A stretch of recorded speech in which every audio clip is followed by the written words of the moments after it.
Samantala, nakalabas na rin sina Prinsesa Raya at Haring Argo sa Terra Veda na walang nakabuntot na mga gwardya.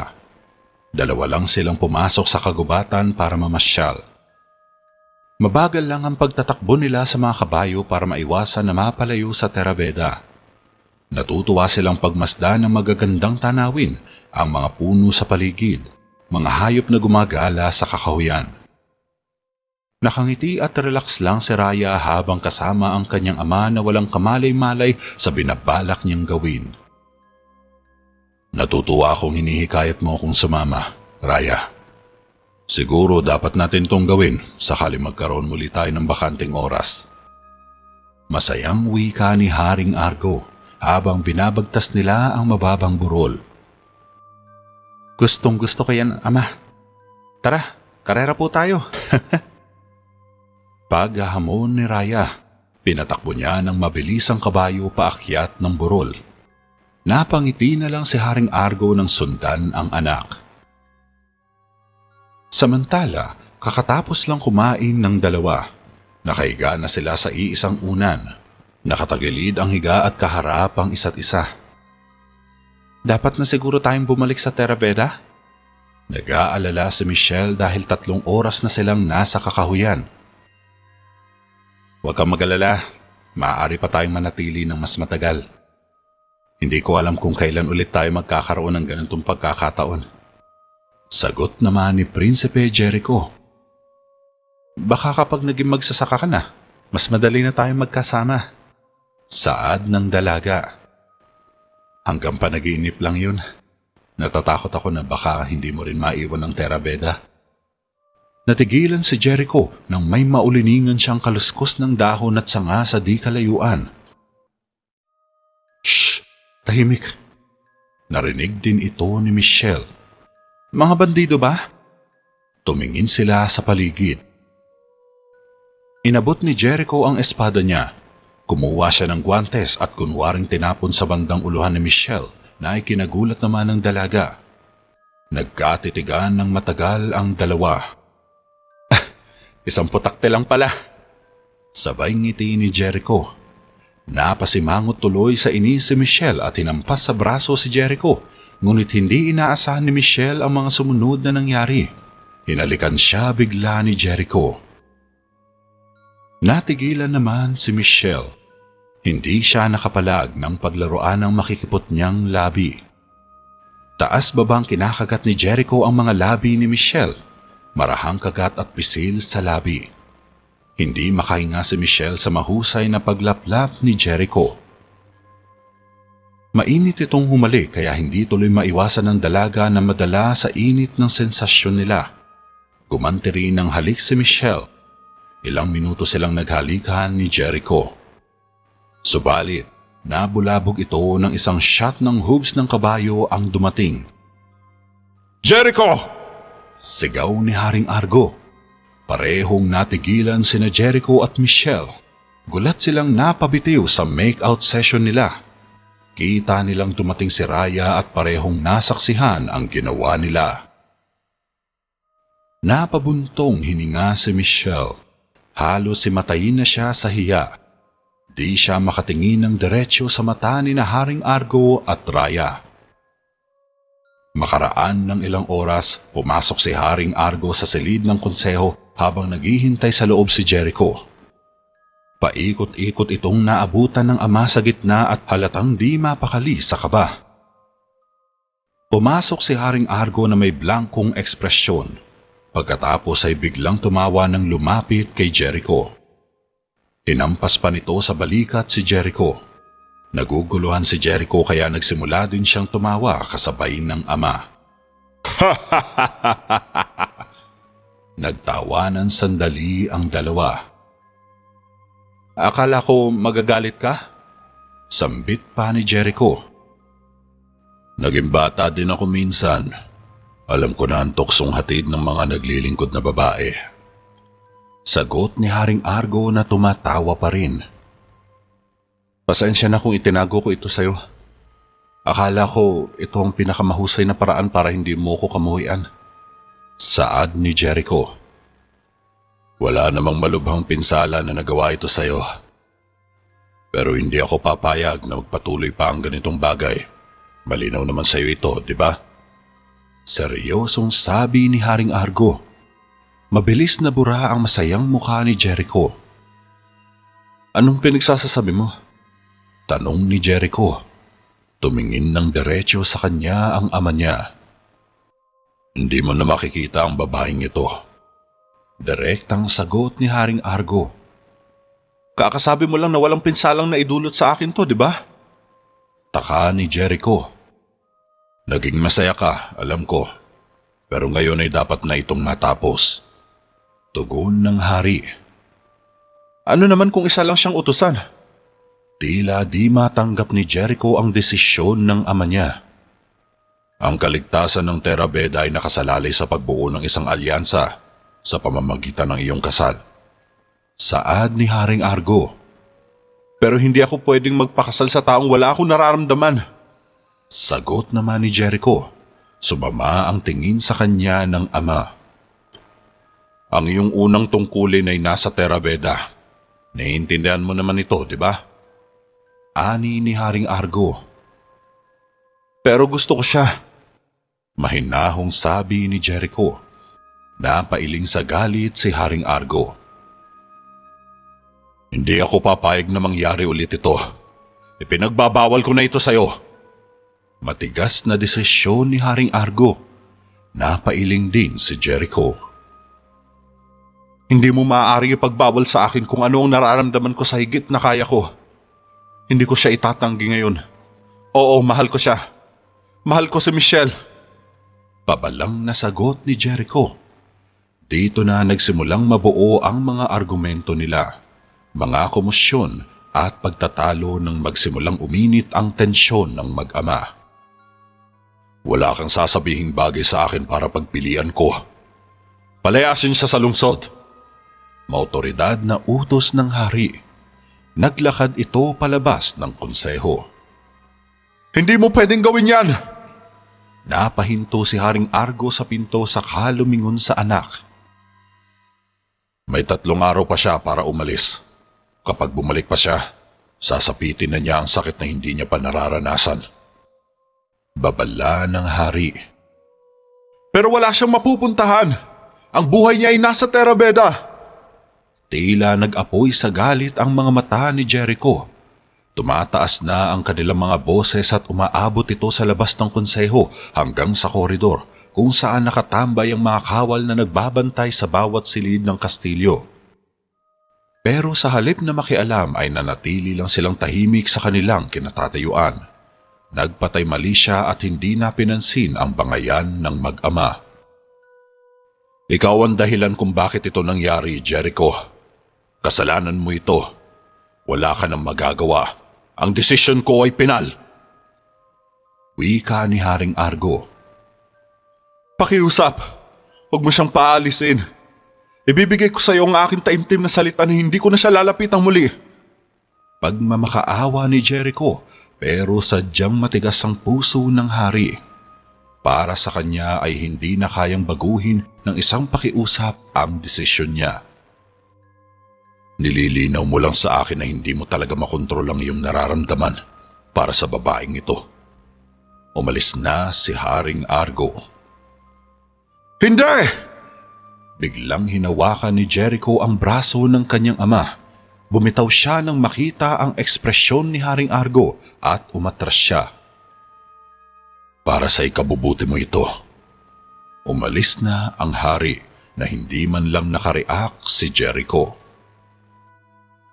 Sobrang bigat ng dibdib niya matapos marinig ang desisyon ng ama. Hindi niya natuloy alam ang gagawin o kung ano pa ang sasabihin niya para lang magbago ang desisyon ng ama. Sinisisi niya ang sarili kung bakit niya naisipang ipasyal si Michelle. Dahil tuloy sa kanya, ipapatapon na ito sa malayo at baka hindi niya na ito makita. Paano nalaman ng hari kung saan ka hahanapin? Tanong ni Javier nang maabutan niya si Jericho sa kwarto nito. Hindi ko alam. Ikaw lang ang taong nakakaalam kung nasaan kami. Naguguluhan na si Jericho sa mga nangyayari. Di ko yung sinabi sa kanya. Sagot ni Javier. O baka may nasabihan kang iba na nagsabi nito agad sa kanya? Wika ni Jericho. Wala akong nasabihan tungkol dito. Ano ka ba? Wala ka bang tiwala sa akin? Giit ni Javier. Alam mo Javier, hindi ka makakapaglihim kung ang buhay mo ang nakasalalay dito. Sambit pa ni Jericho. Baka magulat ka! Pasigaw na sabi ni Javier. Anong ibig sabihin nito? Sinisigawan mo na ako ngayon, ha? Gulat ni Prinsipe Jericho. Hindi. Wala. Malumanay na sagot ni Javier. Uminahon na rin si Jericho at umalis ng kwarto. Anong gagawin mo? Habol naman ni Javier. Hindi ko alam. Biglang pumasok si Raya. Iwan mo muna kami, Javier. Utos ni Jericho. Nagkatinginan saglit sina Javier at Raya bago umalis ng kwarto si Javier. Masama ang titig ni Javier sa prinsesa dahil may kutob itong si Raya ang may pakana ng pananabotahe ng picnic ni na Jericho sa kakahuyan. Kasama ito ni Haring Argo at sila mismo ang nakasaksi sa pagtutukaan ng dalawa. Kaya hindi malayong siya rin ang nag-utos kay Jericho na ipasyal si Michelle sa labas ng Terra Veda. Mukhang nasa plano na ni Raya ang lahat ng mangyayari, kaya di maiwasan ni Javier ang magalit dahil pinaikot lang sila ng prinsesa sa kamay niya. Jericho, narinig ko ang nangyari. Di ko masabi sa'yo kung gaano ako nagsisisi. Wika ni Raya. Kasalanan ko ang lahat. Umupo si Jericho sa ibabaw ng lamesa. Lumapit si Raya sa kanya. Wala kang kasalanan. Ika pa ni Raya. Hindi ko matanggap na baka hindi ko na siya makikita pa. Sambit naman ni Jericho. Matapos ang nakita namin, tiyak na palalayasin siya ni Ama at wala kang pagpipilian kundi ang sumunod. Saad ni Raya. Malungkot ang pinapakita nitong ekspresyon, ngunit sa likod ng kanyang utak, tuwang-tuwa ito dahil sa nagtagumpay din ang plano niya. Ang planong paghiwalayin ng dalawa upang masira ang propesiyang nakatakda sa kanila. Palaging mayroong pagpipilian. Ani ni Jericho. Anong gagawin mo? Tanong naman ni Raya. Aalis ako kasama siya. Tugon ni Jericho na ikinagulat naman ni Prinsesa Raya. Aalis ka sa Terra Veda? Iiwan mo ang iyong mga karapatan? Nagkunwaring galit si Raya. Isang araw, sabay kaming babalik sa Terra Veda at si Michelle ang uupo sa trono sa tabi ko. Paliwanag ni Jericho na ikinangit-ngit ng galit ni Raya. Subalit sa halip na ipakita ang galit ay ngumiti siya at nagpatuloy sa kanyang mga dilema para hindi siya mapaghahalataan ng kapatid. Habang nakangiti ay nag-iisip siya ng paraan kung paano pipigilan si Jericho sa binabalak nitong gawin. Samantala, sa loob ng bahay ay kasalukuyan na rin na nag-iimpake ng mga gamit si Michelle. Nabalitaan na niya ang desisyon ng hari kaya nagsimula na siyang mag-alsa balutan ng gamit at hindi niya na hinintay ang 3 araw na palugit niya. Nakatayo lang si Javier sa harapan ni Michelle na nakikiramay sa mapait niyang kapalaran. Ang dami ko pang gagawin. Kailangan ko pang ibenta lahat ng hindi ko madala. At syempre kailangan ko maghanap ng bagong katulong para kay Raya. Wika ni Michelle habang iniipon sa kama ang mga gamit niya. Sa kabila ng lahat ay nakuha pa niyang isipin si Raya. Nakuha pa niyang mag-alala sa prinsesa kaysa sa kalagayan niya. Michelle, sambit ni Javier. Nais nitong pigilan ng kaibigan pero hindi niya alam kung paano gagawin. Alam niyang pati siya ay wala ring magagawa. Kaya bilang kaibigan ay konting pakikiramay lamang ang kaya niyang ibigay. May kilala ka bang angkop? Tanong ng dalaga. Tila wala ito sa sarili habang nag-iimpake. Michelle, itigil mo na ito. Saan ka pupunta, Aber? Di nakatiis si Javier. Umupo si Michelle sa kama niya at umiling-iling, nagpipigil ng kanyang luha. Tinabihan siya ni Javier. Ewan ko. Buong buhay ko inialay ko na sa Terra Veda. Ito lang ang alam ko. Nandito na lahat ng pinapahalagaan ko. Wala nang ibang masasabi kong akin. Di na nakayanang pigilan ni Michelle ang sarili at bumuhos na ang kinikimkim niyang emosyong na puno sa dibdib. Gagawa ko ng paraan. Nakangiting sabi ni Javier para maibsan ang bigat na nadarama ng kaibigan. Tumango naman si Michelle. Pangako yan. Umalis agad si Javier upang maghanap at gumawa ng solusyon. Hindi man niya mabago ang isip ng hari, subalit gagawa pa rin siya ng paraan para hindi mapalaya si Michelle sa kaharian ng Terra Veda. Kinagabihan, habang wala si Prinsipe Jericho sa kwarto ay tahimik na pumasok dito si Raya. Lumapit siya sa kama at naglagay siya ng isang poultice sa ilalim ng unan ni Jericho. Pagkatapos nito ay kaswal lang na lumabas ng silid si Raya at iniwang maayos ang kwarto. Pinuntahan niya kaagad ang ama na kasalukuyang nakaupo sa mesa habang abalang sinisiyasat ang ilang mga papeles at dokumento. Nakarating sa labas ng kwarto ang prinsesa. Huminto ito sa may pinto. 3 katok ang narinig ni Haring Argo kaya napatigil ito sa ginagawa. Pasok! Pumasok naman si Raya. Ngumiti si Haring Argo na makita ang anak na dalaga. May problema ba? Lumapit kaagad si Raya. Naghalala ako sa iyo, ama. Wala ka kanina sa hapunan. Nagpunta si Raya sa may aparador. Kinuha niya ang ilang pouch na mga kandila at inilagay niya ito sa ibabaw ng lamesa ng ama. Wala akong gana. Sagot ni Haring Argo. Nag-aalala ka ba kay Jericho? Saad ni Raya. Hindi ko maintindihan ang nararamdaman niya para sa babaeng ito. Isa lamang itong alipin. Tugon ni Haring Argo. Naupo si Raya sa kabilang side ng lamesa at tinabihan ng ama. Parang may kakaiba nga. Sambit ni Raya.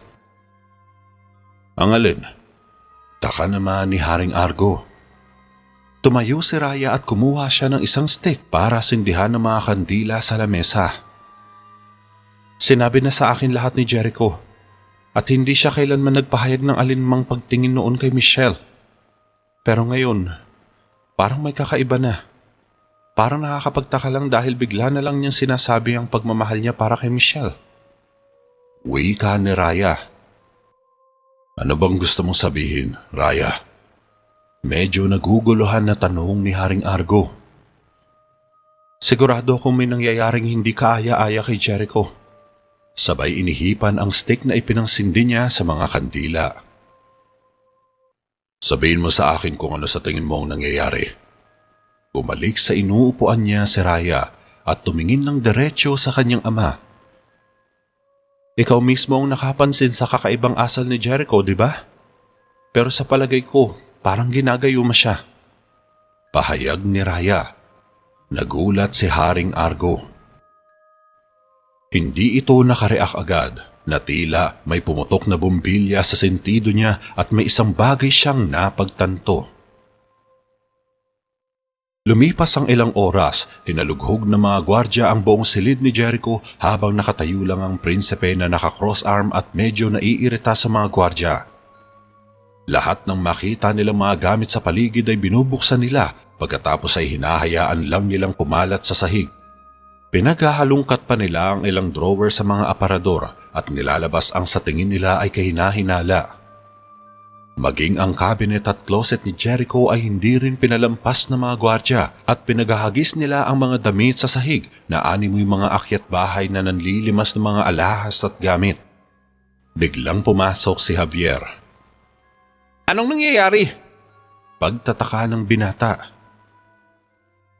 Pinag-utos ng aking ama na halughugin ang aking silid. Naiiritang sagot ni Prinsipe Jericho. Para saan? Tanong ni Javier. Di nakasagot si Jericho nang ibinuhos ng isang gwardya sa mesa ang isang sisidlan ng mga kagamitang metal. Sa tingin mo ba may tinatago akong salawal ng babae dyan? Galit na sabi ni Jericho. Medyo natakot naman ang gwardya kaya lumipat ito ng pwesto upang sa kabila naman maghanap. Isa namang gwardya ang nag-check sa buong kama ni Jericho. Sinuri niyang maigi ang mga bedsheet at kumot sa higaan, pati na ang mga unan ay pinagtatanggalan niya ng pillow sheets. Sa kasamaang palad ay nahanap ng gwardya ang poultice na nakaipit sa ilalim ng unan ni Jericho. Nakita ito ni Javier. Ano yan? Pagtataka ng prinsipe. Tumingin si Mang Rigor sa ibabaw ng poultice matapos niyang suriing mabuti ang bagay na nakabalot sa puting tela na may nakataling hibla ng isang buhok ng babae at medyo napagtanto niya na ginawa ang poultice para sa panggagayuma. Gawa ba yan ng itim na mahika? Tanong ni Haring Argo. Nasa tabi lang nito ang prinsesa. Naniniwala ako. Ito ang isa sa mga paraan ng lumang relihiyon. Sagot ni Mang Rigor. Maaari ba itong gamitin sa paghahagis ng panggagayuma? Tanong uli ni Haring Argo. Ito ay gamit pantapal. Tugon ng matanda. Kung gayon, ang gayumang ito, maaaring maging sanhi ng pag-ibig ng isang tao? Seryosong tanong ni Haring Argo. Wala namang kaidi-idiya si Mang Rigor sa nangyayari kaya sinasagot na lang niya ang bawat tanong kahit parang nagdududa na siya. Alam niya kung saan ginagamit ang poultice. Ito ay pag-aari ng mga mangkukulam na ginagamit bilang panlaban sa mga nakakatunggaling uri. Nagbibigay ito ng masasamang panaginip sa tao na siyang nagbibigay resulta sa pagkawala sa katinuan ng biktima. Ang ilang sintomas nito ay makakakita siya ng ilang mga nakakatakot na bagay, mga nakakakilabot na nilalang na likha lamang ng kanyang isipan hanggang siya ay tuluyang mabaliw sanhi ng pagkasira ng ulo. Pagdating naman sa usaping mahika, ito ay pawang ilusyon lamang at tanging panlaban dito ay subukang kontrahin ang pinagmumulan ng mahika. Bagamat panaginip lang iyon ay maaari mo ring isipin na hindi iyon bahagi ng realidad nang sa ganoon ay makontra mo ang ugat ng mahika. Sa kondisyong ito mawawalan ito ng bisa at tuluyang maglalaho ang spell na idinasal sa poultice. Pero madalas ginagamit ang poultice sa panggagayuma sa taong iniibig. Nilalagyan ito ng kakaibang orasyon para mas mabisa ang gayumang nalilikha ng poultice sa tao. Mahihipnotismo agad nito ang biktima at susunod ito sa lahat ng ipinag-uutos ng taong lumikha ng poultice. Sasailalim ito sa kanyang kapangyarihan at ang malala, magiging alipin na ito ng panghabang buhay ng peking pag-ibig. Gayunpaman, ang poultice na ginawa ni Raya ay isang dekorasyon lamang. Hindi niya ito dinasalan ng spell dahil alam niyang hindi nagkukunwari ang dalawa. Tunay ang kanilang nararamdaman sa isa't isa kaya magiging komplikado lamang ang lahat kapag nilagyan pa niya ng orasyon ang poultice. Nakangiti lang si Prinsesa Raya sa sulok ng kanyang isipan habang naghihintay lamang ng hatol ang hari. Ito ay ganap na posible. Maaari ko bang itanong kung saan ito natagpuan? Tanong ni Mang Rigor. Kinuha ng hari ang poultice. Natuklasan ito ng mga gwardya sa silid ni Jericho. Hanapin niyo ang lingkod ni Raya at dalhin niyo kaagad sa akin. Maotoridad na utos ni Haring Argo sa mga gwardya sa paligid. Napatingin naman si Mang Rigor kay Raya, ngunit binigyan lamang siya ng nakakalokang ekspresyon. Dahil dito, sinubukang pagtagpi-tagpiin ni Mang Rigor ang mga bagay na naglalaro sa kanyang isipan, at isang bagay ang napagtanto niya. Siguradong may kinalaman si Prinsesa Raya sa nangyayaring ito. Samantala, kasalukuyan nang nag-iimpake si Jericho ng mga gamit upang itakas si Michelle sa kastilyo nang pumasok na hinihingal si Javier sa silid. Ano yun, Javier? Pagtataka ni Jericho. Nakita ko ang mga gwardya na hinihila si Michelle papasok sa konseho. Hingal na paliwanag ni Javier. Napatigil sa pag-iimpake si Jericho at napakaripas ng palabas ng kwarto. Sinundan siya ni Javier. Samantala, pagkapasok sa konseho ay binitawan agad ng mga gwardya si Michelle. Napaluhod ito sa harap ni Haring Argo habang nakatali ang mga kamay sa likod. Ipinakita ni Haring Argo kay Michelle ang poultice. Nagtatakang tiningnan ito ng dalaga. Natatandaan mo ba ito? Tanong ng hari. Hindi ko pa ito nakita sa buong buhay ko. Sagot agad ni Michelle. Talaga? Pero naniniwala akong itinanim mo ito sa silid ni Jericho para maakit mo siya. Inabot ni Haring Argo ang poultice sa isang gwardya na siyang unang nakakita nito. Hindi totoo yan. Sabay iling ni Michelle. Kung ganun, bakit mahuhulog ang loob ni Jericho sa isang tulad mo? Ani ni Haring Argo. Hindi ko naaasahan na maiintindihan niyo ng isang tulad mo. Matapang na sagot ng dalaga. Biglang lumipad ang kamay ng hari. Sinampal ni Haring Argo ang pisngi ni Michelle gamit ang likod ng kanyang kamay. Kamahalan, kilala ko si Michelle. Palagi siyang tapat at mapagkakatiwalaang lingkod. Kunwaring umaawat si Prinsesa Raya. Hindi ko akalaing gagamitin niya ang katapatang iyon para mapalapit sa anak ko. Sigaw naman ni Haring Argo. Biglang bumukas ang mga pinto ng konseho at humahangos na pumasok sina Prinsipe Jericho at Javier. Nadatnan nila ang tagpong nakaluhod sa sahig si Michelle habang namumula ang pisngi. Anong ibig sabihin nito? Galit na lumapit si Jericho. Tumayo naman agad ang ama niya at naiwang nakaluhod pa rin sa sahig si Michelle. Ang pantapal na ito ay natagpuan sa ilalim ng iyong unan. Isang uri ng gayuma. Ikaw ay nasa ilalim ng gayumang ito. Wika ni Haring Argo. Sadyang nakakatawa. Sagot lang ni Jericho. Ano naman ang nakakatawa? Anang ng hari. Dahil alam ko ang nararamdaman ko. Hindi ako ginagayuma. Tugon ni Prinsipe Jericho. Bueno. Maaari mo bang sabihin sa akin kung paano ito napunta sa iyong silid? Seryosong tanong ni Haring Argo. Nagsimulang kabahan si Michelle at hindi niya malaman ang gagawin. Hindi ko alam, pero hindi ako naniniwalang si Michelle ang naglagay niyan doon. Tugon ni Jericho. Tinalikuran siya ng ama at nilapitan nito si Michelle na nakaluhod pa rin sa sahig. Hanggang sa masira ang dasal nito, hindi ko matatanggap ang anumang sasabihin mo bilang katotohanan. Ang kanyang ama ay kumampi sa mga mangkukulam.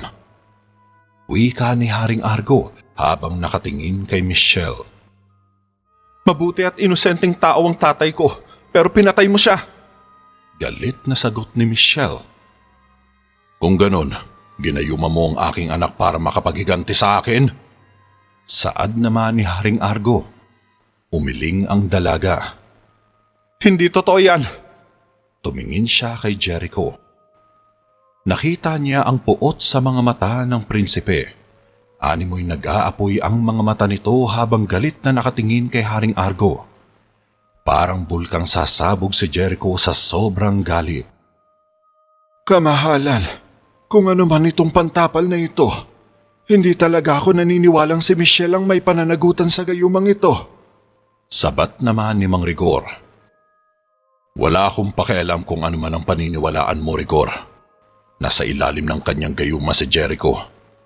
Ito ang tanging makatuwirang paliwanag para sa kanyang pag-uugali ngayon.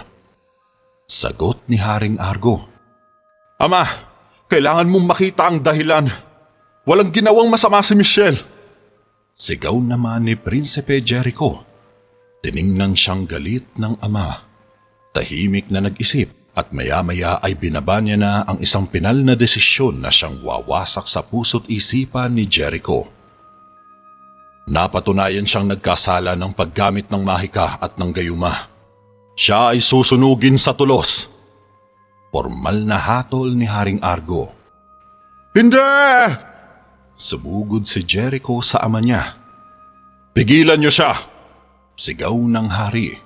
Hinawakan kaagad ng mga kawal si Jericho habang parang bullet train na sumusugod sa kanyang ama. Hindi mo pwedeng gawin ito! Galit na sigaw ni Jericho habang nagwawala sa mga gwardyang mahigpit na nakakapit sa mga braso niya. Kamahalan, nakikiusap akong bigyan mo ng patas na paglilitis si Michelle. Sabat ni Mang Rigor. Bumaling naman ulit sa kanya ang hari. Nasa akin na ang lahat ng ebidensyang kailangan ko. Matigas na tugon ni Haring Argo. Nakikiusap ako sa iyo. Aalis na lang kami sa Terra Veda at hindi na babalik pa. Basta hayaan mo na lang kami. Ibibigay ko ang aking karapatan sa trono. Sigaw ni Prinsipe Jericho. Napabuntong hininga tuloy si Javier habang pinagmamasdan naman ni Raya ang reaksyon ni Michelle na bakas sa itsura ang gulat at sorpresa. Natigilan si Haring Argo sa narinig. Dahan-dahan itong naglakad palapit kay Jericho. Hinding-hindi gagawin yan ng anak ko. Ito ay patunay lamang at walang pag-aanlinlangan na ikaw ay nagayumanga. Nanlaki ang mga mata ni Haring Argo nang hinawakan si Jericho sa balikat. Isang bagay lang ang sumagip sa isip niya. Pinaglalaroan sila ng itim na mahika. Hinding-hindi talaga kita mapapatawad. Nang gagalaiti sa galit ang mga bagang ni Jericho habang nanlilisik na nakatitig sa ama niya. Kung mamamatay siya, masisira ang gayuma at makikita mong tama ako. Alisin niyo na siya. Sabay nag-walk out ang hari papasok sa kanyang silid. Kumilos agad ang mga gwardya at kinaladkad palabas ng konseho si Jericho. Hindi! Michelle! Nagpupumilit si Jericho na makawala sa mga gwardya, ngunit sadyang malalakas sa mga kawal na humawak sa kanya. Nagsimula namang magpanik si Michelle nang binuhat siya ng mga gwardya sa sahig. Jericho! Hindi! Pakiusap, bitawan niyo ako! Nagawang makaladkad ng mga gwardya si Michelle palabas ng konseho, ngunit sinundan ito ni Jericho sa labas at hinagkan ang kanyang labi. Animoy tumigil ang oras sa paligid ni Michelle mula sa matamis na halik ni Jericho. Mala Romeo at Juliet tuloy ang kanilang naging eksena. Lumuluha si Michelle na hinalikan ni Jericho habang siya ay nakatitig lamang sa lalaking sinisinta niya. Sa sobrang galit ni Prinsipe Jericho ay nagawa niyang makawala sa mga gwardya ng buong puwersa niyang itinulak ang isa sa mga ito. 4 na gwardya ang pumigil sa kanya pero wala silang nagawa sa lakas ni Jericho. Tumakbo siya papunta kay Michelle ngunit naagaw siya ng mga gwardya. Gayunpaman, nagawa niya pa ring halikan muli sa labi si Michelle hanggang sa hilahin siya ng iba pang mga kawal na nasa paligid at pilit na pinaghiwalay silang dalawa. Patuloy kitang mamahalin. Patuloy siyang hinila ng mga gwardya palayo kay Michelle. Walang kabuluhan ang pakikibaka ni Jericho laban sa mga gwardya dahil nagtulong-tulong ang mga ito upang mapaghiwalay lang sila ni Michelle. Nakita pa ni Michelle si Raya na nakangisi sa likod ni Jericho habang inilalabas siya palabas sa silid ng konseho. Kinabukasan, sinisimulang itayo ng mga gwardyang kawal ang isang malaking pyre sa plaza ng Main Square. Pinagmamasdan ito ni Michelle mula sa maliit na butas ng bintana ng kanyang selda.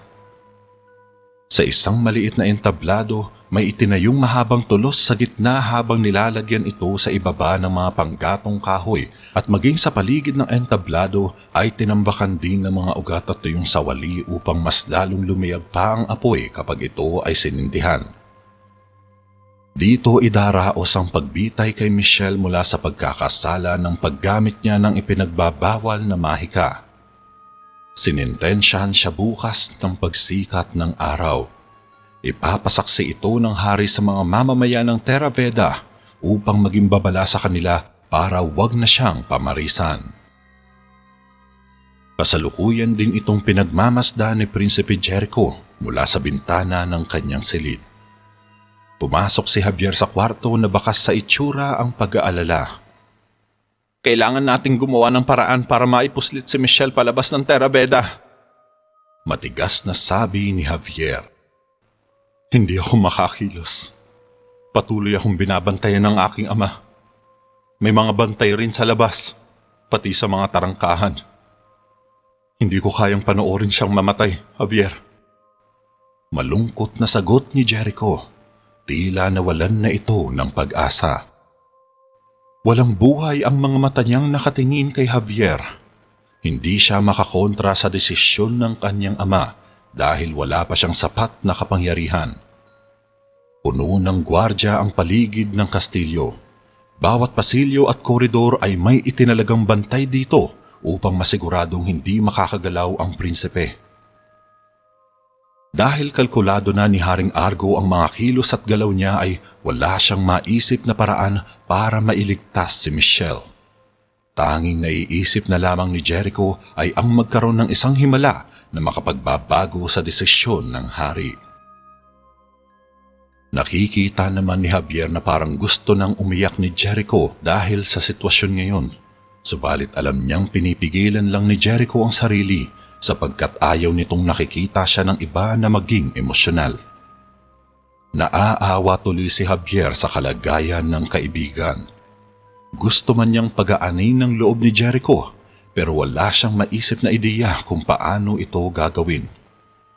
Ang tanging magagawa lamang niya sa ngayon ay samahan ito sa kalungkutan hanggang sa ito ay makatulog.